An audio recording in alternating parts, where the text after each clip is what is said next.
नमो रुक्मिणी मावली ज्ञान गंगा, नमो पुंडलिका, नमो चंद्रभागा, नमस्कार माझा रुक्मिणी पांडुरंगा, पंढरीचा देवराया, पंढरीचा देवराया, पंढरीचा देवराया, पंढरीचा देवराया, दंडवत तुझे पाया, दंडवत तुझे दंडवत तुझे पाया, दंडवत तुझे पाया, दंडवत तुझे पाया, दंडवत तुझे पंढरीचा देवराया, दंडवत तुझे पाया, दंडवत तुझे पाया, दंडवत तुझे पंढरीचा देवराया, दंडवत तुझे पाया, दंडवत तुझे पाया, दंडवत तुझे पाया, तुझे पाया, पाया, पंढरीचा देवराया, दंडवत तुझे पाया, अलंकापुरी रम्यस्य हासनस्थं पदं भोज तेजस्प्रति प्रदेशं विधीन्द्रादिदेवाय सदा स्तूयमानं समाधिस्थमूर्तिं भजे ज्ञानदेवं, जिथे ज्ञान विज्ञान संजीव होते, जिथे योग विद्येस सामर्थ्य येते, जिथे मानवाला मिळे मोक्ष गाता, तुझ्या पायरीशी सदानम्र माता, तुझ्या मंदिरी हरित जीवास तृप्ती, तुझ्या दर्शने लोक स्वानंद घेती, श्रुती धन्य झाल्या तुझे गीत गाता, तुझ्या पायरीशी सदानम्र माता,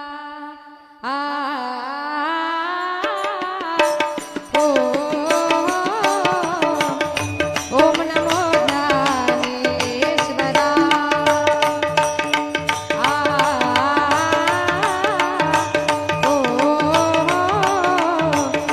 ओम नमो ज्ञानेश्वरा,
मी कळा कुसरी काही सनेने बोलतो वचने अति भाविका, एका जनार्दनी तुमचा दास, त्याच्यास पूर्वावी विठाल विठाल विठ्ठल विठ्ठल विठ्ठल विठ्ठल केली पायवाट उल्लंघिला माया घाट.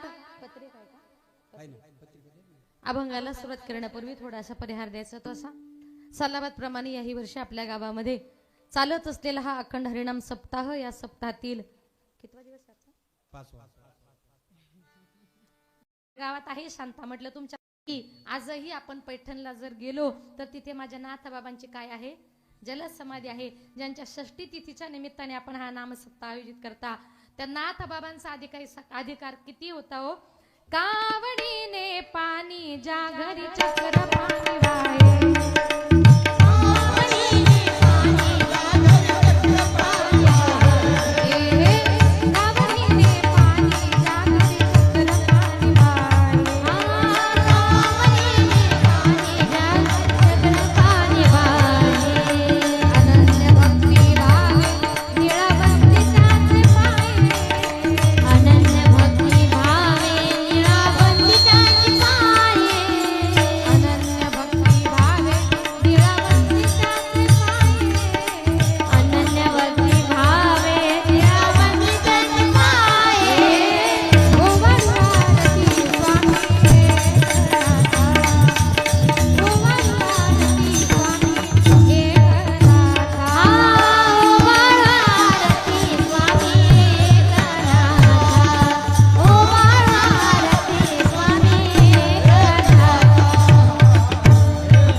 तुम्हाला मला प्रत्येकाला या ठिकाणी काय शिकवतात, ही जीवनामध्ये शांतता शिकवतात. आता वारकरी संप्रदायाचा तिसरा गुण जर चौथाच गुण जर बघितला तर वैराग्य. इतकं वैराग्य का तुकोबारायांच्या घरी माझ्या पांडुरंग परमात्म्याने यावं. पण तुकोबाराय म्हणजे पूर्वीच्या काळचे खूप मोठे श्रीमंत सावकार. पण एक दिवस चोरांना वाटलं तुकोबारायांच्या घरी जावीन चोरी करावी. आता चोर तुकोबारायांच्या घरी चोरी करण्याकरता आले. एका प्रश्नाचं जरा उत्तर द्यायचं असेल तर, आपल्या घरी जर चोर चोरी करायला आले तर पहिले कुठून डोकून बघतात? महिला मंडळ, काय तुम्हाला कल्पना? खिडकीतून चोरी केली वाटतं. हा, खिडकीतून बघतात. त्यांच्या घरामध्ये काय काय आहे खिडकीतून बघतात. चोराने खिडकीतून डोकावून बघितलं तर त्यांना असं समजलं, आपण ज्यांच्या घरी चोरी करायला आलोय त्या घरामध्ये एक माता आपल्या अंगावरचा पांघरता पदर जमिनीवर अंथरून 2 मुलांना त्याच्यावर घेऊन झोपली होती. थंडीचे दिवस होते. ती आई आणि ती 2 मुलं थंडीमध्ये कुडकुडत होती. चोरांनी विचार केला की अरे, आईनं कडकडत्या थंडीच्या दिवसामध्ये ज्यांना अंगावर घ्यायला गोधडी नाही त्यांच्या घरात काय असणार हो. चोर चोरी करायला आले, घरातून काही नेलं नाही, पण तुकोबारांची बायको आणि मुले उघड्यावर झोपलेली बघितली. तोंड लपवण्याकरता जी काही घोंगडी आणली होती ना, ती तुकोबारांच्या बायकोच्या मुलाच्या अंगावर टाकली आणि चोर आपल्या घरी निघून गेले. आम्ही सदैव सोडके, आम्ही सोडके, आम्ही सदैव सोडके, सदैव सोडके, आम्ही सदैव सोडके. येता चोर राखे, जबडी येता चोर राखे, जबई येता चोर राखे, जबई येता चोर राखे. जाऊ पुढे जाऊ पुढे भिके, जाऊ पुढे भिके. घर राखी, उतरे घर राखी के, उतरे घर राखी.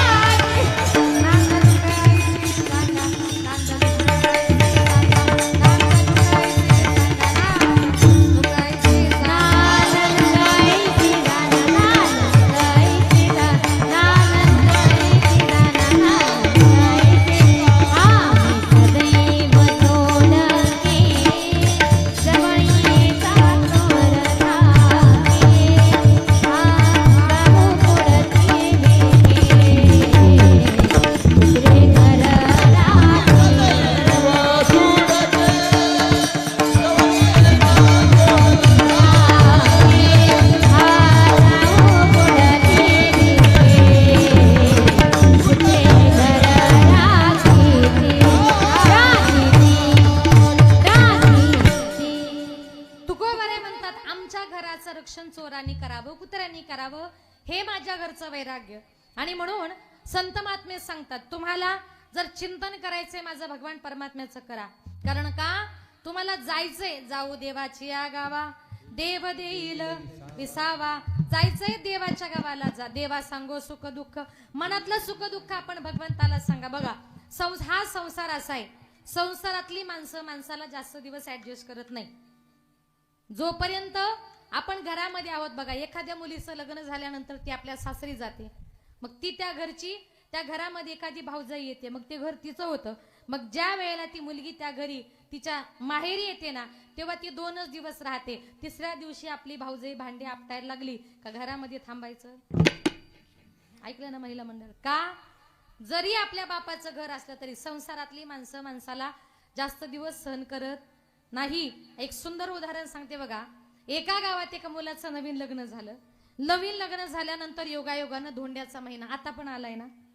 धोंड्याचा महिना माहिती आहे तुम्हाला? तुम्ही गेलते का कधी धोंड्याला? कारण सासूरवाडीला अंगठी बिंगठी, धोंडे, जेवण, भजी, कुरडया. हा, तसं आता त्या सासूबाईने आपल्या नवऱ्याला सांगितलं, म्हटले अहो या वर्षी आपल्या मुलीचं नवीन लग्न झालंय, आपण जावयाला धोंडे जेवणाला बोलू, एखादा चांगला ड्रेस करू, एखादी चांगली अंगठी करू, जेणेकरून जावई आयुष्यभर खुश होईल आणि आपल्या मुलीचा चांगल्या प्रकारे सांभाळ करेल. सासरी बुवांनी पत्र पाठवलं, जावई बापू धोंडे जेवणाला या. आता जावई इतका हुशार होता, येताना जे धोंडे जेवणा करता आला तर आला, एकटाच आला. बरं, आल्यानंतर म्हटले आमच्या मुलीला, म्हटले नाही नाही घरी फार काम आहेत त्याच्यामुळे तिला काही जमलं नाही, मी एकटा आलोय, काय पाहुणचार करायचंय माझंच करा म्हटले. आता शेवटी जावई आहे, काही बोलता येत नाही. लगेच सासूबाईंनी पुरणपोळी, सार, भात, भजी, कुरड्या, धोंडे बिंडे असं 5 पक्वान्नाचं भोजन तयार केलं. जेवण झालं. सासरी बुवांनी त्याला एक ड्रेस दिला, नंतर एक सोन्याची अंगठी दिली. यांनी मनातल्या मनात विचार केला, कारण नवीन लग्न झालं होतं, जास्त अनुभव नव्हता. त्यानं मनातल्या मनात विचार केला, म्हटला सासूरवाडीला किती मजा आहे. म्हटला आल्यावर 5 पक्वान्नाचं भोजन मिळतं, कपडेही मिळतात, सोन्याची अंगठी मिळते. म्हटला घरी कशाला जायचं, आता म्हटला कायमचं इथंच राहून घेऊ, असा मनामध्ये त्यानं विचार केला. आता विचार केल्यानंतर 5 दिवस झाले, 10 दिवस झाले. सासूबाई दोन्ही टाइम, जावई म्हटलं की चांगलं चोंगलं त्याला खायला घालायची, हा जायचंच नाव घेत नव्हता. एक दिवस तो सासरा जावयाला म्हणतो, म्हणे जावई बापू तुम्ही धोंडे जेवणा करता आलात, मी तुम्हाला बोलवलं, मला वाटलं 2 दिवस राहाल, 5 दिवस राहाल, 10 दिवस राहाल. जावई बापू घरातली माणसं तुमच्या आता आठवण काढत असतील ना. तो म्हटला तसं काही नाही मामनजी, तुम्हाला जर तसं वाटत असेल तर आपण असं करू, घरच्यांना पण सगळ्यांना इकडेच राहायला बोलून घेऊ. आता सासऱ्यानं विचार केला, म्हटलं हे काय जाणार गिराईक दिसत नाही, हा घरच्यांचा पण वशिला लावायला बघतोय. मग आता 10 दिवस झाले, 15 दिवस झाले. तो बायकोला म्हणतो, तू सांगत होती ना जावयाला बोलवा, जावयाला बोलवा, आता काढ तू घराच्या बाहेर. ती म्हटली नाही बाई, माझा जावई आहे, मी काहीच बोलणार नाही. आता 10 दिवस झाले, 15 दिवस झाले, जावई बापू जायचं नावच घेत नाही. आता जावई जरी असला तर किती दिवस माणसं सहन करणार आहे हो. मग रात्रीच्या वेळेला दोघा नवरा बायकोने प्लॅन केला. म्हटले उद्या रात्री आपण असं करायचं, उद्या रात्री तू जावया करता मस्तपैकी 5 पक्वान्नाचं भोजन तयार कर, पण एकही भाजीमध्ये मीठ टाकू नको. आपण 3 जण जेवायला बसलो का पहिला घास मी घेणार आणि मी म्हणणार, का ग भाजीत मीठ कमी टाकलं, तुला अक्कल नाही का, तू लगेच मला उलट बोलायचं, माझी अक्कल काढता का, जावई देखत मला उलट बोलता का, तू मला उलटी बोलली का मी तुला मारायला धावणार. पूर्वीच्या काळी लाईटी नव्हत्या, त्या रॉकेलच्या बत्त्या किंवा चिमण्या असायच्या. तो त्या अंधारामध्ये तू काय करायचं, ती बत्ती चिमणी फुकायची आणि बत्ती चिमणी फुकली, अंधार झाला का मी अंधाराचा फायदा घेतो आणि जावयाला कायमचा घरी पाठवतो. म्हटलं इतके सासू सासरे कंटाळले. मग रात्रीच्या वेळेला सासूबाईने आपल्या जावया करता 5 पक्वान्नाचं भोजन तयार केलं आणि एकही पदार्थामध्ये मीठ टाकलं नाही. यानं पहिला घास घेतला. तो म्हणतो, का ग भाजीत मीठ कमी झालं, तुला अक्कल नाही का, जावई जेवायला बसलेत ना. ती म्हटली, का हो जावया समोर माझी अक्कल काढता का, तुम्हाला अक्कल आहे का. तो म्हटला, तू माझी अक्कल काढते. रागाच्या भरात जे मारायला उठला. नवऱ्यानं सांगितल्याप्रमाणे ती बत्ती चिमणी फुकली, अंधार झाला आणि ती अंधारात पळूनच गेली. आता हा बिचारा तिथंच जेवण करत होता. सासरा लगेच उठला आणि त्यानं अंधारामध्ये अशी जावयाची हिप्पी हातामध्ये पकडली आणि जे मारायला सुरुवात केली. तो म्हणायचा, हो मारू नका, मारू नका, मी ती नाही, मी तुमचा जावई बापू, मी ती नाही, मी तुमचा जावई बापू. तो सासरा म्हटला, आज जावयाचा बाप जरी आला तरी मी तुला मारायचा सोडणार नाही. अंधारात जावई असा मारला, असा मारला, असा मारला, गेला तसा अजून परत जेवायला आला का. जावई जरी असला कुठे किती दिवस राहावं याला फार मान मर्यादा आहेत. आणि म्हणून संत महात्मे म्हणतात, तुम्हाला जायचंय ना, जाऊ देवाची गावा, जाऊ देवाची गावा, जाऊ देवाची गावा, जाऊ देवाची गावा, जाऊ देवाची गावा.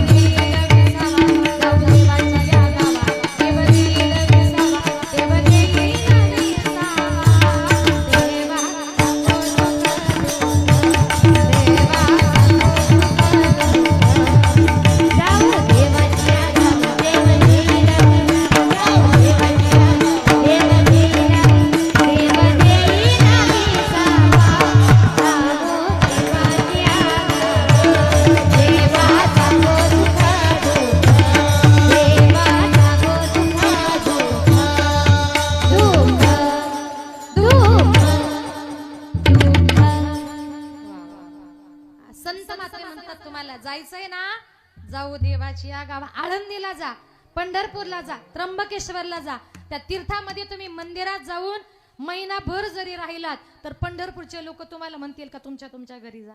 नाही, माझा भगवान परमात्मा असा आहे जिथे गेल्यानंतर तुम्हाला कोणी हाकलू शकत नाही. आणि म्हणून जीवनामध्ये हे सगळं वैराग्य माझ्या तुकोबारायांकडे होतं. संप्रदायाचा शेवटचा गुण म्हणजे गुरुनिष्ठा. इतकी गुरुनिष्ठा, गुरुपेक्षा शिष्य वरच ठरावा. जवळच इंद्रायणीच्या डोहामध्ये बुडालेल्या वरती काढण्याकरता माझ्या जगद्गुरु तुकोबारायांनी बिनपाण्याविना 13 दिवस उपोषण केलं.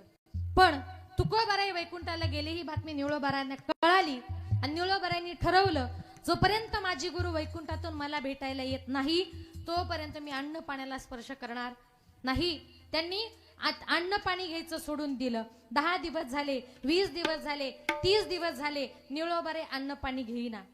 जगाच्या बापाला पांडुरंग परमात्म्याला साकडं पडलं. पांडुरंग परमात्मा गेले, निवळोबाराया अहो लहान मुलासारखं काय करता, तुकोबाराय वैकुंठाला गेले, परत खाली येणं शक्य नाही, काहीतरी खाऊन घ्या, काहीतरी पिऊन घ्या. निवळोबाराय देवाला म्हणता, देवा तुझं लागे येथे बोलाविले कोणी, प्रार्थीला वाचूनी आला सिगा, प्रार्थीला वाचूनी आला सिगा, प्रार्थीला वाचूनी आला सिगा. म्हटले तुला इथं कोणी बोलवलं? ऐका निवळोबाराया, काहीतरी खाऊन घ्या, काहीतरी पिऊन घ्या. निवळोबाराय देवाला म्हणता, देवा अरे तू माझी इतकी समजूत घालतोय ना, मी तुला बोलवलंच नाही आणि मुळात मी तुला ओळखतच नाही. हा अधिकार संतांचा होता. निळा म्हणे आम्ही नोळखी जो देवा आणि तुका याचा दावा करीत असो. काय म्हणतात निवळोबाराया, अरे देवा मी तुला ओळखत सुद्धा नाही, असं आपण देवाला म्हणू शकतो का? नाही, देव आपल्या करता येणार नाही, कारण आपली भक्तीच तितकी नाही. ही भक्ती निवळोबारायांची होती. कसे तरी निवळोबाराय ऐकत नाही. 30 दिवस झाले, 40 दिवस झाले आणि 42व्या दिवशी पांडुरंग परमात्म्याने आज्ञा केली, जा तुकोबाराया निवळोबारायांकरता खाली जा आणि निवळोबारायांना भेटून या. 42व्या दिवशी माझे तुकोबाराय वैकुंठातून निवळोबारायांना भेटण्याकरता परत खाली आले. याला म्हणतात गुरुनिष्ठा. ही गुरुनिष्ठा माझे निवळोबाराय तुम्हाला मला दाखवतात. म्हणून संत महात्म्यांनी जो मार्ग सांगितलाय, मार्गदावनी गेले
न पडे गुंता कोठे काही. संतांनी जो मार्ग सांगितला, वेद मार्गे मुनी गेले, त्यांचे मार्गी चाललो. ज्या मार्गाने संत महात्मे गेले ना, त्या मार्गाने तुम्ही जाण्याचा प्रयत्न करा. माझे निवळोबाराय म्हणतात, संतांनी दाखवलेल्या वाटेने जर गेलात, जीवनाच्या वाटेवर वाटचाल करताना तुम्हाला कुठल्याही प्रकारचा गुंता पडणार नाही. अभंगाचे प्रथम केली पाया वाट, केली पाया वाट,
गपा गपना पदसा सारे ग रे ग पा ग पा दा पा दा दा दा दा पा दा रे रे गा दा दा दा पा दा रे रे गा दा दा दा पा दा रे रे गा हा हा रे गा रे गा रे गा रे गा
केली पायवाट उलंगिला माया घाट. निळोबारे म्हणतात माझ्या गुरुनी तुमच्या माझ्या सर्वांकरता ही परमार्थाची पायवाट सोपी केली. केली पायवाट. मग ही परमार्थाची पायवाट संत महात्मे तुम्हाला मला प्रत्येकाला दाखवण्याचा प्रयत्न करतात. म्हणून संतांनी सांगितलेल्या मार्गाने जाण्याचा प्रयत्न करा. काही काही लोक जीवनामध्ये कधीच कोणाचं ऐकत नाही हो. एक दिवस एक बाई ब्राह्मणाकडे गेली. ब्राह्मणाला सांगितलं मला जरा सत्यनारायणाची पूजा करायची, काय लागेल. ब्राह्मणाने तिला सगळी यादी तयार करून दिली. जाताना सांगितलं बाई सत्यनारायणाची पूजा करायची म्हटल्यानंतर लक्ष्मी नारायणाचा जोडा असावा लागतो. तिने सांगितलं माझे पती तर परदेशात राहतात. ब्राह्मणाने सांगितलं बाई तुम्हाला पूजा करता येणार नाही, तुम्ही दुसरी जोडी बसवा. ती म्हटली असं कसं, खर्च मी करणार, पूजा मलाच करायची. ब्राह्मण म्हटले बाई तुमचे पती नाही, तुम्ही पूजा करू शकत नाही. ती बाई जरा पुढची हुशार होती.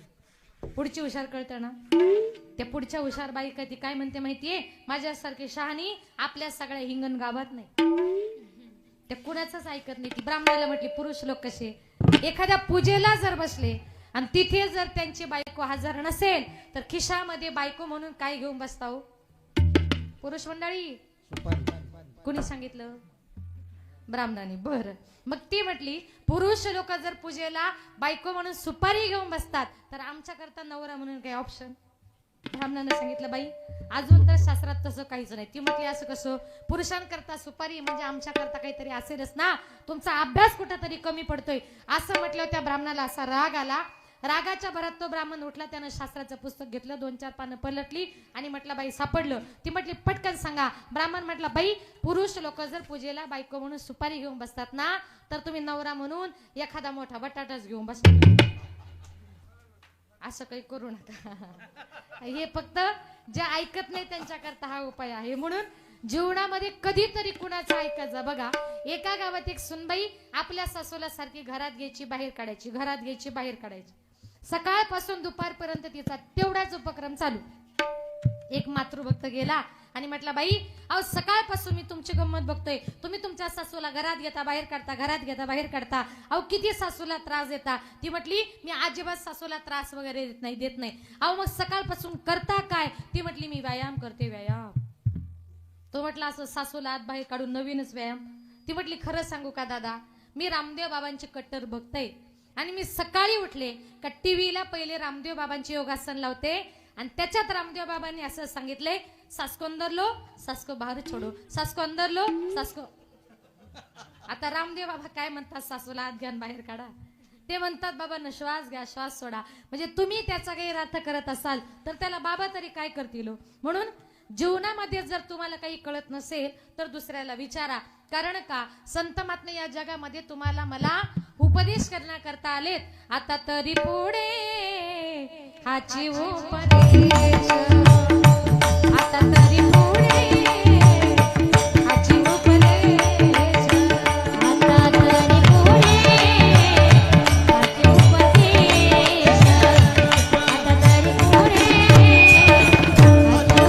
उपदेश, आता तरी पुढे हाची उपदेश, आता तरी पुढे हाची उपदेश. आता तरी पुढे हाची उपदेश, आता तरी पुढे हाची उपदेश. नका करू मनाचा आयुष्याचा, नका करू मनाचा आयुष्याचा. सकाळच्या पाया माझ्या सकाळच्या पाया नका करू नाचा आयुष्याचा, नका करू नाचा आयुष्याचा. सगळ्यांच्या पाया माझे दंडवत, सगळ्यांच्या पाया माझे दंडवत, माझे दंडवत. आता तरी पुढे हाची उपदेश. इथून पाठीमागे नसेल केलं देवाचं चिंतन संत महात्मे म्हणतात इथून पुढे तरी करा.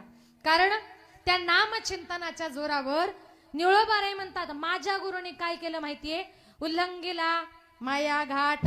माझ्या गुरुनी मायेचा घाट पार केला. बघा कुठलाही रस्ता म्हटला, कुठेही जर जायचं म्हटलं तर एखादा अवघड घाट पार करून यावा लागतो. आता मुंबईवरून तुमच्या इकडे यायचं म्हटल्यानंतर आम्हाला खंडाळा लोणावळ्याचा मोठा घाट आहे. असे महाराष्ट्रामध्ये अनेक मोठे मोठे घाट आहेत. तसं वारकरी संप्रदायामध्ये घाट आहे तो मायेचा घाट. माया या शब्दाचा अर्थ काय, मा म्हणजे नाही आणि या म्हणजे जी अस्तित्वात नाही अशी ती माया. माया म्हणजे वांजेच्या मुलासारखी, माया म्हणजे सशाच्या शिंगासारखी. माया नावाची गोष्ट दिसत नाही पण तिने अनेकांना फसवलं. त्या मायेमुळे माझे भगवान महादेव एक दिवस जंगलामध्ये तपश्चर्या करत होते आणि जंगलामध्ये तपश्चर्या करत असताना त्या मायेनं भिलिनीचं रूप घेतलं. ती लाकडे गोळा करण्याकरता आली आणि ज्या वेळेला भगवान महादेव तपश्चर्या करत होते त्या भिल्लिनीला बघितलं, तपश्चर्या सोडली आणि भगवान महादेव त्या भिल्लिनीच्या मागे पळत सुटले.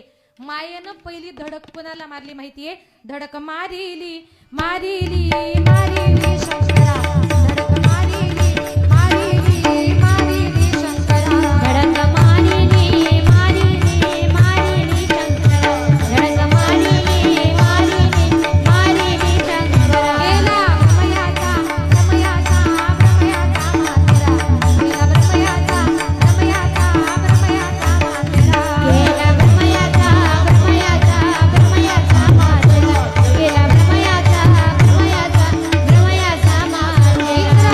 चंद्रासी चंद्रासी चंद्रासी धरारा, इंद्र चंद्रासी चंद्रासी चंद्रासी धरारा. इंद्र चंद्रासी चंद्रासी चंद्रासी धरारा, इंद्र चंद्रासी चंद्रासी चंद्रासी धरारा. लावी लागणे लावी लागणे लावी लागणे कामला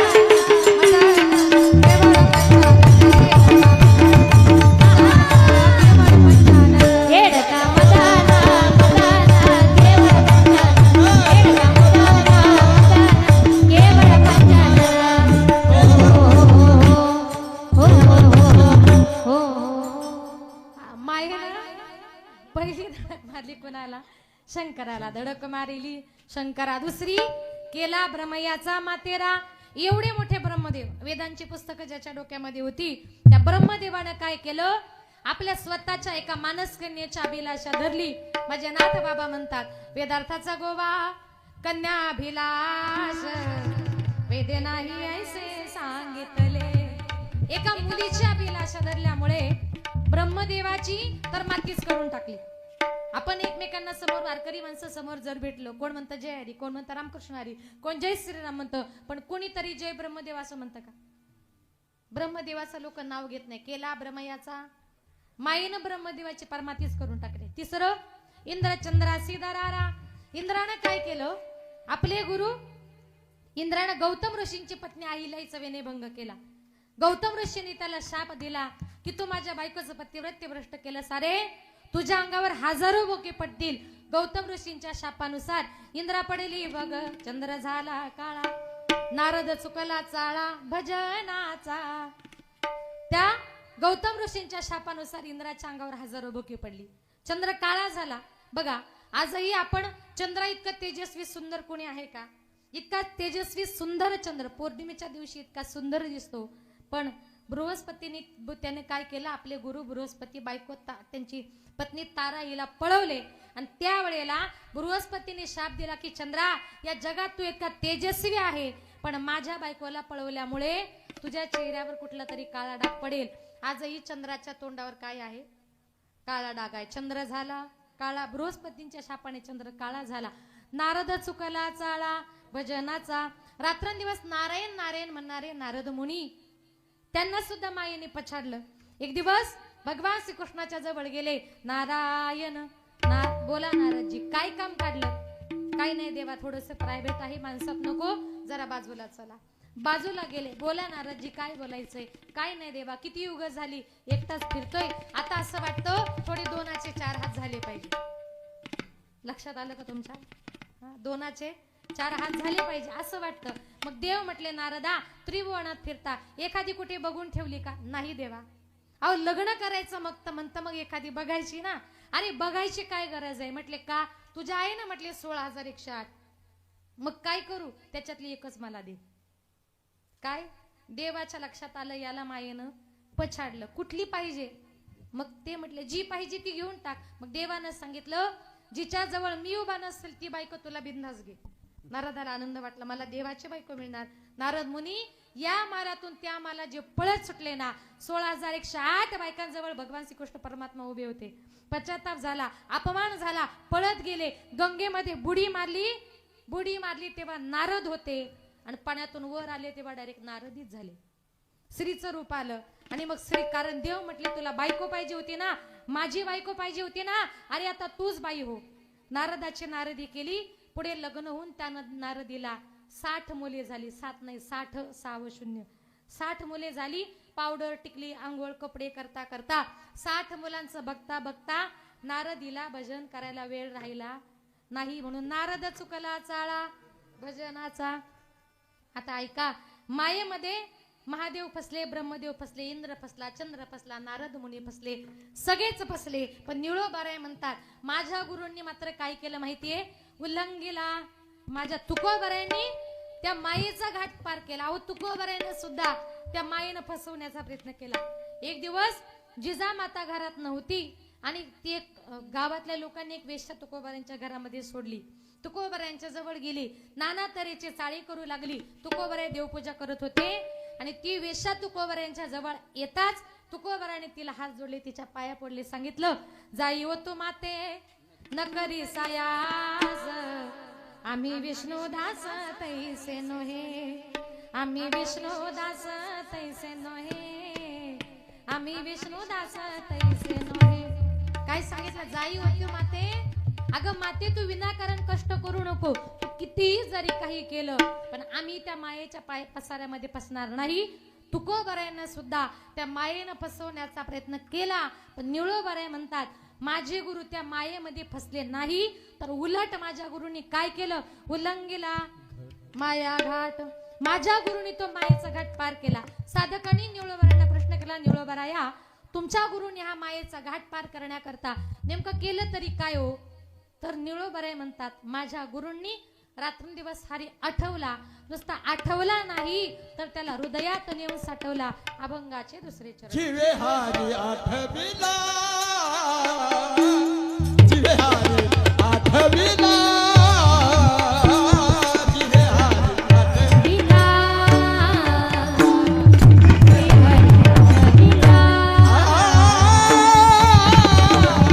आठविला,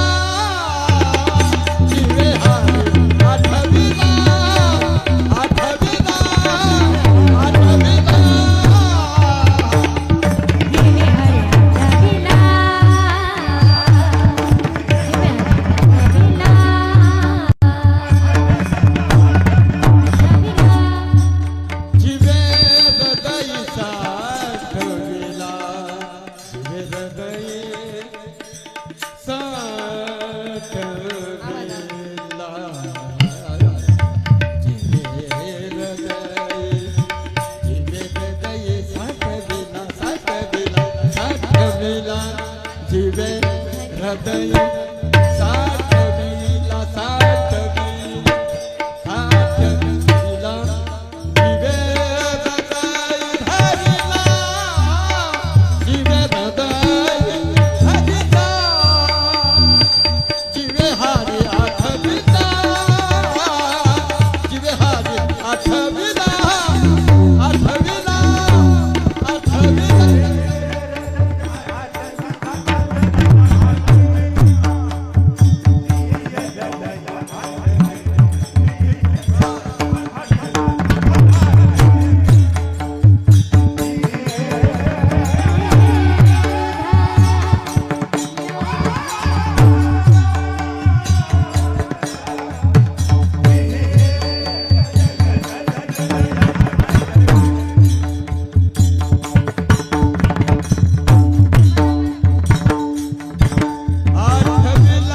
जीवे हारी आठविला जीवे हारी साठविला साठविला आठविला साठविला वा वा वा काही छान म्हटले आणि काही वाजवलं दुसरं कोणी वाजत असतं तर वाजवलंच नसतं हा. सगळ्या आडीच चाली म्हणतात वा वा वा जी हरी आठविला हा अजून ते सोने बरोबर जीवे हृदय धरिला निळोबारे म्हणतात माझ्या गुरुनी हरी आठवला नुसता आठवला नाही तर त्याला हृदयामध्ये जागा दिली म्हणून आपल्या हृदयामध्ये जागा द्यायची माझ्या भगवान परमात्म्याला जागा द्या म्हणून संत महात्मे म्हणतात आपण आपल्या हृदयामध्ये संसाराला प्रपंचाला जागा देतो पण या हृदयामध्ये संसाराला प्रपंचाला जागा देण्यापेक्षा भगवान परमात्म्याने आपल्या हृदयामध्ये जागा द्या कारण का या जगामध्ये माझ्या भगवान परमात्म्याने आपल्या भक्ताच्या उद्धाराकरता अनेक प्रकारचे अवतार घेतलेले आहेत बघा ज्या वेळेला कलियुगामध्ये माझ्या भगवान महादेवांचा अवतार झाला तेव्हा या कलियुगामध्ये अनेक प्रकारचे राक्षस माजलेले होते आणि त्या राक्षसांचा नायनाट करण्याकरता आमच्या भगवान देवादिदेव महादेवांनी संपूर्ण महाराष्ट्राचं कुलदैवत असणाऱ्या श्री खंडोबा देवाचा अवतार घेतला आणि तो देव आपल्या भक्तासमोर कसा आला शिवावतारी मार्तंड मल्हारी शिवावतारी मार्तंड मल्हारी मनात ठेवून बानुला क्या बात त्याच मारुण घोडला निघाला त्याच मारुण घोडला टाच मारून घोड्याला निघाला बनजवाड्याला टाच मारून घोड्याला निघाला बनजवाड्याला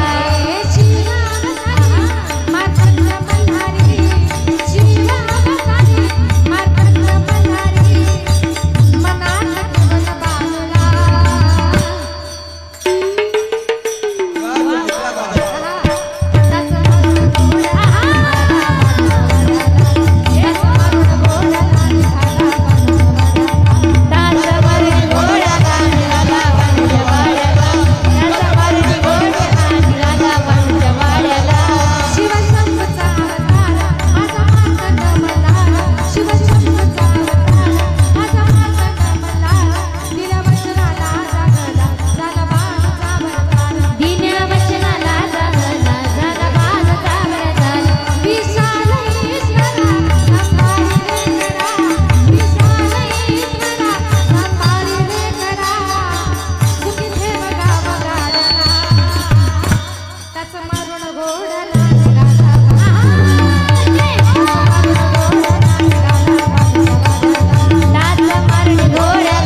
मंडळ मला वाटतं एक तरी आंबाबाई येईल म्हणून म्हटले आंबाबाई लाड लाड ये ग.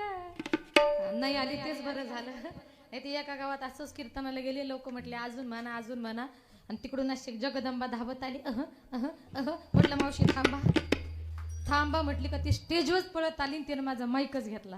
आता काय करावं सगळं कीर्तन डिस्टर्ब व्हायला लागलं. त्या मावशीची कमरेली होती पैशांची पिशवी मी घेतली काढून. ती मावशी लागली उड्या मारायला माझी पिशवी हातात दिली तेव्हा गपकन खाली जाऊन बसली.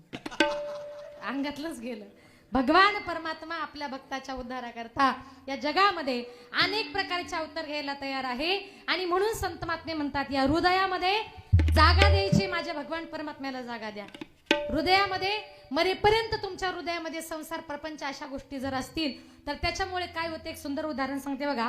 एका गावात एक बाबा मरणार आणि तेवढ्यात त्या बाबाची वाचा गेली.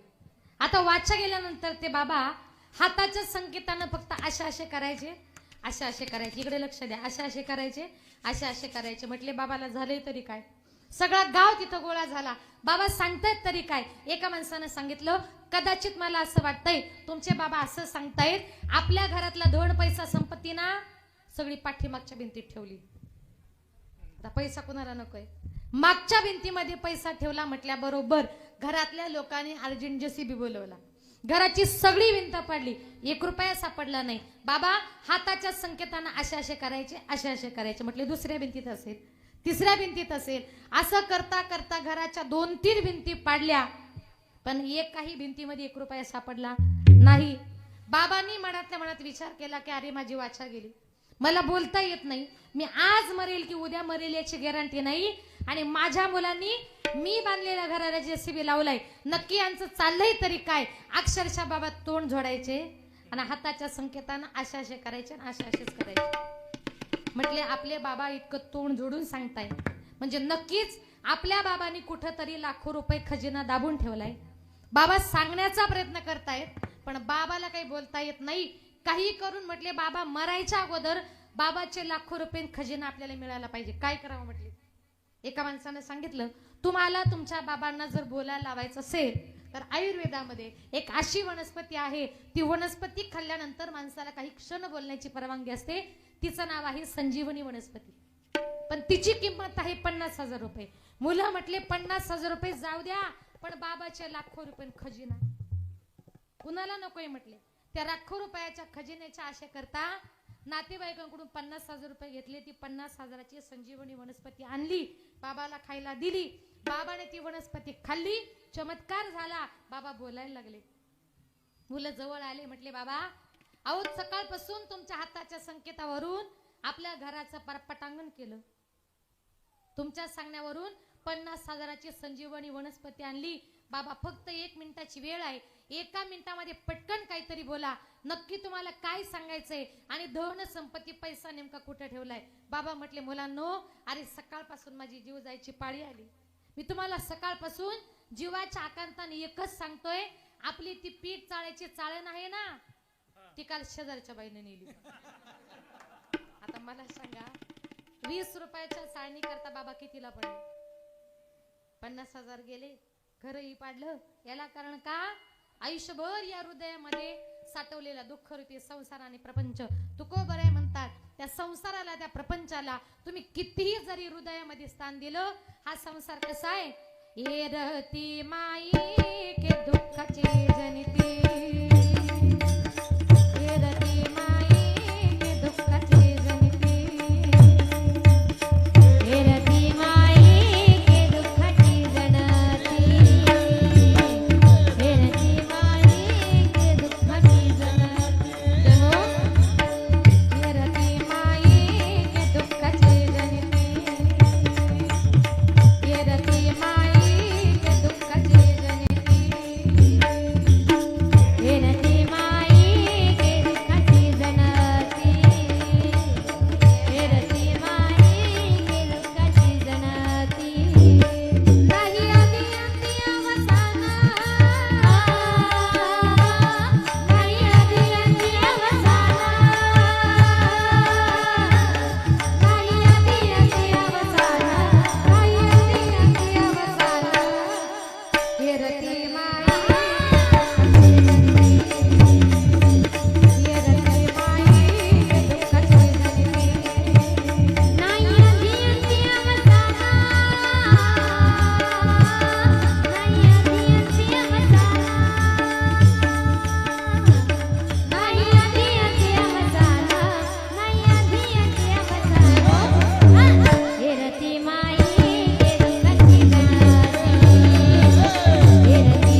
म्हणायचं डौल मोराच्या मानाचा फार सुंदर हा एरती माईके दुःखाची जनिती नाही अद्यंती अवसान म्हणून तुकोबराय म्हणतात हृदयामध्ये आम्ही संसार प्रपंच ठेवला नाही जी ही हरी आठविला जीवे हृदय धरीला हृदयामध्ये आम्ही तो हरी आठवला साधकांनी तुकोबरायांना निळोबरायांना प्रश्न केला निळोबराया तुम्ही रात्रंदिवस हरी आठवला त्या हरीचं चिंतन केलं पण त्या हरीचं चिंतन केल्याचा तुम्हाला फायदा काय झाला निळोबराय म्हणतात माझ्या गुरूंनी रात्रंदिवस हरी आठवल्यामुळे माझ्या गुरूंनी काळाला जिंकलं अभंगाचे तिसरे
वरी गेले भूमंडळा निळोबराय म्हणतात माझ्या गुरुनी काळाला जिंकलं माझे गुरु वरच्या भूमंडळाला गेले वरच्या भूमंडळाला माझे गुरु गेले वैकुंठ गमनाचा प्रसंग सगळ्यांना माहित आहे थोडंसं फक्त तुम्हाला सांगून जाते ज्या वेळेला जगाचा बाप तुकोबरायांना घेण्याकरता आला सांगितलं तुकोबराया मृत्यू लोकातलं कार्य संपवा आणि आता चला वैकुंठाला तुकोबरायांनी सांगितलं देवा तुम्ही मला घ्यायला आलात पण उद्या होळी आहे परवा धुलीवंदन आहे आनंदाची होळी होऊ द्या धुलीवंदन होऊ द्या कारण होळीच्या अगोदर जर तुम्ही मला घेऊन गेलात तर देहूचे लोक सुतक पाळतील आनंदाची होळी धुलीवंदन या महाराष्ट्रामध्ये साजरं होणार नाही होळी होऊ द्या धुलीवंदन होऊ द्या आणि मग देवा तुम्ही मला बिंदास घेऊन जा जगाचा बाप 2 दिवस तुकोबरायांच्या घरी मुक्कामाला थांबला होळी झाली धुलीवंदन झालं सकाळी सकाळी देवानं सांगितलं तुकोबराया बरोबर 12 वाजता नांदुरकीच्या झाडाखाली या आपल्याला वैकुंठाला जायचंय सकाळी तुकोबराया उठले गावात गेले सगळ्या गावाचा निरोप घेतला गावातल्या लोकांना सांगितलं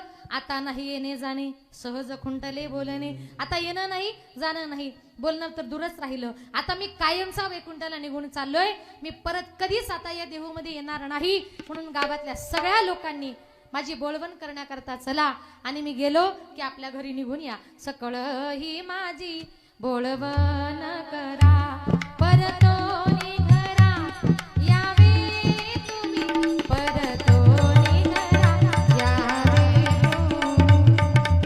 सगळ्यांनी माझी बोलवण करण्याकरता चला मग बरोबर 12 वाजता तुकोबराय नांदुरकीच्या झाडाखाली आले तुकोबरायांचा वैकुंठ गमनाचा सोहळा बघण्याकरता यम लोक चंद्र लोक इंद्र लोक सगळेजण त्या ठिकाणी आले होते जगाचा बाप पांडुरंग परमात्मा गरुडावर बसलेला होता आणि देवाने आकाशवाणी केली वाडे वेळ झाला उभा पांडुरंग वैकुंठात श्रीरंग बोलावे तर तुकोबराया वेळ झाला आता चला चला म्हटल्याबरोबर देवतल्या सगळ्या लोकांनी आकाशामध्ये बघितलं तर त्यांना गरुडावर बसलेले पांडुरंग परमात्मा दिसले देवतले लोक म्हटले महाराज तुमच्यामुळे आज साक्षात आम्हाला पांडुरंग परमात्म्याचं दर्शन घडलं देहूमध्ये असताना आम्हाला तुमची किंमत कळाली नाही पण तुम्हाला घेण्याकरता आज जगाचा बाप आलाय मग त्यावेळेला देऊतले लोक म्हटले, महाराज आमच्याकडून जर काही चुकलं असेल आम्हाला माफ करा आणि जाता जाता आम्हा सगळ्या देवकरांना काहीतरी आशीर्वाद द्या.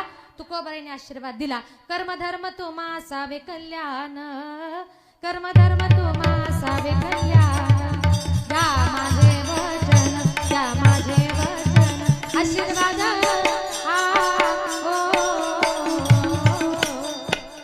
तुमचं कर्म धर्म सगळं काही कल्याणकारी असो असा त्यांना आशीर्वाद दिला. आशीर्वाद दिल्यानंतर पांडुरंग परमात्म्याने आपले हात पुढे केले. उभारोनी बाहे विठो पाल विठो आहे. सांगितलं तुकोबाराया खूप वेळ झाला, आता तरी चला. आता चला देव म्हणतायत, पण देव होते गरुडावर बसलेले. आणि गरुड म्हणजे काही चिमणी एवढा नव्हता. गरुड म्हणूनही पाखरू, त्याची उंची साधारण 6 ते 7 फूट उंचीची इतकी. आता देव चला म्हणतायत, पण इतक्या उंचावर तुकोबारायांना जाता येत नव्हतं. इंद्रलोक, ब्रह्मलोक, चंद्रलोक सगळे एकमेकांच्या तोंडाकडे बघू लागले. देव चला म्हणतायत, इतक्या उंचीवर तुकोबारायांना जाता येत नाही, करायचं तरी काय. तिथे मृत्यू लोकाचा स्वामी यमराज तिथे आला होता. यमराजाने विचार केला, मृत्यू लोकातले एकही शिकार, एकही मनुष्य आपला देह घेऊन अजूनपर्यंत स्वर्गामध्ये गेला नाही, पण तुकोबाराया मात्र आपला देह घेऊन वैकुंठाला चालले. यांनी माझ्यावर विजय मिळवला. तो यमराजा त्या गरुडाच्या पुढे वनवा म्हणजे आडवा झाला आणि त्या यमाच्या माथ्यावर माझ्या जगद्गुरु तुकोबारायांनी पाय दिला आणि जगाला संकेत केला, जगा काळ खाय आम्ही माथा दिला पाय. यमाच्या माथ्यावर पाय देऊन माझे जगद्गुरु तुकोबाराया वरच्या भूमंडळाला गेले. आता थोडस 2 मिनिटं लक्षपूर्वक ऐका. जे जगद्गुरु तुकोबारायांचं आपल्याकडे मंदिर आहे, त्या तुकोबारायांना वरती नेल्यानंतर पांडुरंग परमात्म्याने तुकोबारायांना ब्रह्मदेवाच्या जवळ आसन दिलं. पण हे आसन रामेश्वर भट्टाला मान्य नाही. रामेश्वर भट्ट म्हणजे कोण? एक काळचे तुकोबारायांचे कट्टर वैरी. पण तुकोबाराया वैकुंठाला गेल्यानंतर त्या वैरानं पांडुरंग परमात्म्याला सांगावं, पांडुरंगा अहो तुम्ही आमच्या तुकोबारायांना ब्रह्मदेवाच्या शेजारी आसन दिलं. अहो माझे तुकोबाराया ब्रह्मदेवापेक्षाही मोठे आहेत आणि वैरानं तुकोबारायांचं कौतुक करावं ते आरतीमध्ये. त्या वैरानं काय म्हणावं, तुकिता तुलनेसी ब्रह्म तुकासी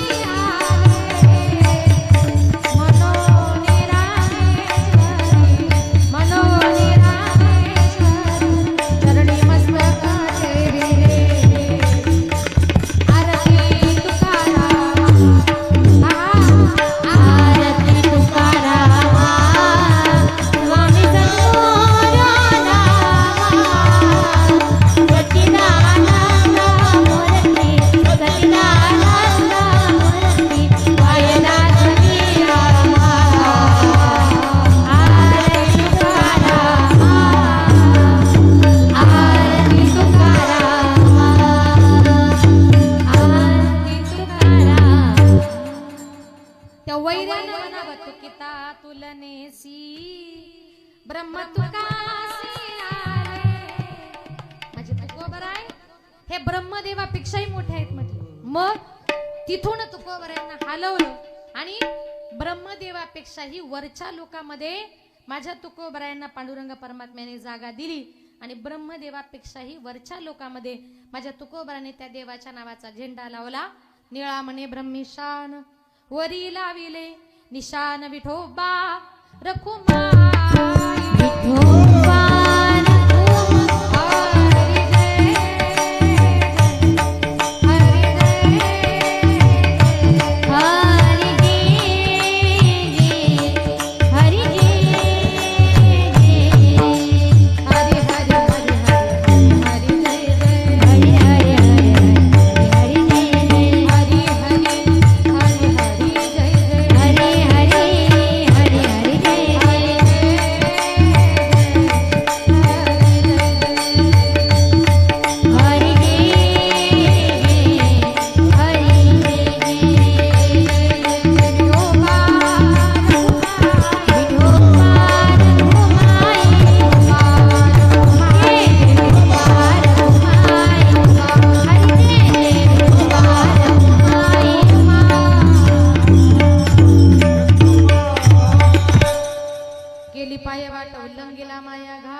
प्रमाणे अभंगाचा धावता भावार्थ आपल्या समोर मांडण्याचा प्रयत्न केला. कार्यक्रमाची वेळ ही संपलेली आहे. जास्त वेळ घेणार नाही. शेवटचे 10 मिनिटं आपल्याकडे बाकी आहे. उरलेल्या वेळेमध्ये थोडंसं प्रबोधनाविषयी बोलते. एके ठिकाणी संत तुलसीदास म्हणतात की माते, तुला जर मुलाला जर जन्म द्यायचा असेल तर अशा मुलाला जन्म दे, जननी जनेसो भक्त बने, दाता बने या शूर, नहीं तो बरी वांज भली क्यों खाइया. माते, देशाची, समाजाची, ईश्वराची सेवा करणारा मुलगा जन्माला घाल, नाहीतर तू वांज राहिली तरी चालेल. पूर्वीच्या काळी माता आपल्या मुलांवर उत्तम प्रकारे संस्कार करायच्या. आता सुद्धा आपल्या मुलांवर फक्त उत्तम प्रकारे संस्काराची गरज आहे.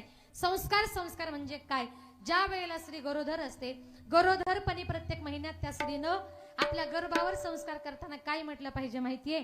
बाई पहिल्या ग मासी उभी होते मी अंगणात, डाव्या कुशीला रंगणात ग, जो बाळा जो रे जो, डाव्या कुशीला रंगणात ग, जो बाळा जो रे जो. बाई दुसऱ्या ग मासी मी आठवीत होते हरी, आले संकट काश्मीरावरी ग, जो बाळा जो रे जो, आले संकट काश्मीरावरी ग, जो बाळा जो रे जो. बाई दुसऱ्या ग मासी मी वाजवीत होते टाळ, संत रूपाने येईल बाळा ग, जो बाळा जो रे जो, संत रूपाने येईल बाळा ग, जो बाळा जो रे जो. गरोदर राहिल्यानंतर ती माता हरिपाठाला गेली, कीर्तनाला गेली, भजनाला गेली, तर तुमची मुलं कीर्तनामध्ये टाळ घेऊन उभी राहतील, पखवाद वाजवतील, गायन करतील. पण मातांनो, गरोदरपणी तुम्ही जर पिक्चरला गेल्या, मालिका जर बघितल्या, तर तुमची मुलं फक्त वरातीतच नसतील. म्हणून संस्काराला किंमत आहे. चांगले संस्कार आपल्या मुलांवर रुजवण्याचा प्रयत्न करा. बघा, आज या ठिकाणी आपल्या गावाचा हा सप्ताह, ही सगळी टाळकरी मंडळी या ठिकाणी उभी आहे. अपेक्षा आहे गावातली 9-10 मुलं तरी टाळकरी झाली पाहिजे. या वर्षी नाही, पण पुढच्या वर्षी तरी उभी करा. कारण का, सप्ताह गावातली टाळकरी ही आपल्या गावची काय असते, शान असते. आपली मुलं इथं उभी राहिली पाहिजे. वर्षभर त्यांना हरिपाठाला पाठवा, कीर्तनाला पाठवा, भजनाला पाठवा. आता इथून पुढे फक्त आपल्या मुलांवर चांगल्या संस्कारांची गरज आहे. पूर्वीच्या काळी माता गरोदरपणी रात्रंदिवस देवाचं चिंतन करायच्या. काय म्हणायच्या त्या माता? एकदा मी पुढे बोलते, इथं बसलेल्या सगळ्या माझ्या मातांनी पाठीमागं म्हणायचंय, अशा जरा व्यवस्थित बसा, असं छान टाळी वाजून माझ्या पाठीमागे म्हणा. 2 मिनिटं टाळ पखवात काही वाजवू नका. बसल्या ना, जेवल्या ना सगळ्याजणी? मग आवाज मोठा काढा बरं. सुंदर माझे जाते ग फिरते बहुते ग, वा वा.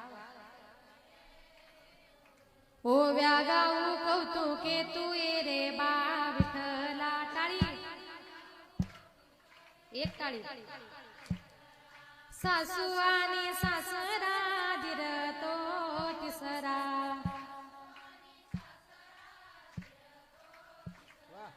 ओव्या गाऊ व्रतारा तू ये रे बा विठ्ठला.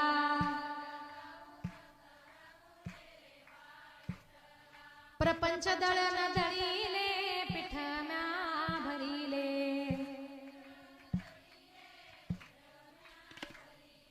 सासू पुढे ठेविले तू रे बा विठ्ठला. वा वा. सुंदर माझे जाते ग फिरते बहुते ग,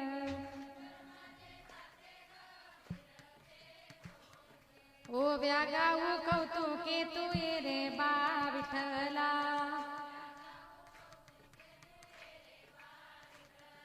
वा, किती छान म्हटल्या बरं. असं वाटलं तुम्हाला असं टाळ घेऊन उभं करायला पाहिजे होतं. आणि ऐका महिला मंडळ, इतर दिवशी नाही उभे राहिले तरी चालतील, पण जेव्हा गावात एखादा महिला कीर्तन आहे तेव्हा 4-5 जणी तरी अशा टाळ घेऊन उभ्या राहा, म्हणजे आम्हाला पण कीर्तन करायला बरं वाटेल.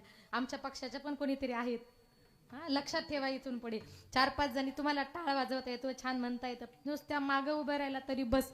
या माता कशा आज सगळ्या तुळस घेऊन उभ्या आहेत, फार छान वाटलं बरं का. त्यांच्याकरता एकदा जोरदार टाळ्या वाजवा. 2 तास इतकी त्या ईश्वराची सेवा करतात. मला फार आनंद वाटला. आम्हाला सुद्धा 50% आरक्षण आहे म्हणून त्यात तुळशी कळशी घेऊन उभ्या राहिल्यात. म्हणून संस्काराला फार किंमत आहे. चांगले संस्कार आपल्या मुलांवर रुजवण्याचा प्रयत्न करा. आणि म्हणून पूर्वीच्या काळी माता रात्रंदिवस देवाचं चिंतन करायच्या. त्यांच्या पोटी ज्ञानोबराय, तुकोबराय, संत जनाबाई, संत मीराबाई, माझ्या छत्रपती शिवाजीराजांसारखा राजा, धर्मवीर संभाजीराजांसारखा राजा जन्माला आला. याला कारण का, तर त्यांच्या मायबापांनी आयुष्यभर त्यांच्यावर केलेले उत्तम प्रकारे संस्कार. म्हणून चांगले संस्कार आपल्या मुलांवर रुजवा, जेणेकरून आपली मुलं वाईट मार्गाच्या आहारी जाणार नाही. वाईट मार्ग म्हणजे कशाचा? दारू पिणं, बियर पिणं, गुटखा खेळणं, जुगार खेळणं. आज तरुण मुलं हे वाईट मार्गाला चाललेत, नको त्या मार्गाला जाऊ नका. माझे संत महात्मे म्हणतात, दारू गांजा मत पी यारो, अक्कल गुंग हो जाती है. दारू पिऊ नका, बियर पिऊ नका, वाईट मार्गाला जाऊ नका. एक दिवस एक दारुडा घरी दारू पिऊन आला आणि बायकोला म्हटलं, अगं जर मी या देशाचा पंतप्रधान झालो असतो ना, 2 दिवसात त्या देशाचा कायापालट केला असता. बायको म्हटली, अहो तुम्ही देशाला बदलाली ही गोष्ट खरी आहे, पहिली पायातली चप्पल बदला आणि मग देशाला बदला. तो म्हटला का? ती म्हटली, सकाळपासून एक तुमची एक माझीच घालून फिरताय. असे देशप्रेमी काही कामाचे नाही. म्हणून देशावर प्रेम असावं, पण कधी शुद्धीमध्ये असताना. म्हणून बघा बरं, हे दारुडे माणसं दारू पिल्यानंतर गप्प बसतात का? तुम्ही कधी गप्प बसताना बघितलेत का? असे आरडाओरडा करतात, ही त्यांची चुकी नाही. ते असे का बघतात माहितीये? ऐका, एका जंगलामध्ये एका झाडाखाली एक पोपट, एक वाघ आणि एक डुक्कर, 3 जण मित्र राहत होते. लक्ष आहे ना तुमचं? पहिला पोपट, दुसरा वाघ, तिसरं डुक्कर, 3 जण मित्र राहत होते. एक दिवस जंगलामध्ये सोसाट्याचा वारा आला. वारा आल्यानंतर ते झाड खाली पडलं. झाड खाली पडल्यामुळे झाडावरचा पोपट खाली पडला आणि तो पोपट तिथेच मेला. तेवढ्यात तिथे वाघ आला. वाघानं बघितलं, आश्रयाचं झाड गेलं, जवळचा मित्र गेला, जगून फायदा तरी काय, म्हणून त्या वाघ सुद्धा त्या पोपटाजवळच मेला. पोपट मेला, वाघ मेला. तेवढ्यात तिथे डुक्कर आलं. डुकरानं बघितलं, अरे आश्रयाचं झाड गेलं, जवळचे 2 मित्र गेले, जगायचं कोणा करता, त्याचा शोक करून करून ते डुक्करही तिथंच मेलं.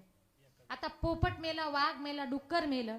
हे 3 जण ज्या ठिकाणी मेले ना, त्या ठिकाणी एक झाड तयार झालं आणि त्या झाडाचं नाव आहे मोहाचं झाड. मोहाच्या झाडापासून काय तयार होते? पुरुष मंडळ, काय तयार होते? हळूच म्हणतात बघा, दारू. माहिती वाटतं तुम्हाला? मोहाच्या झाडापासून काय तयार होते?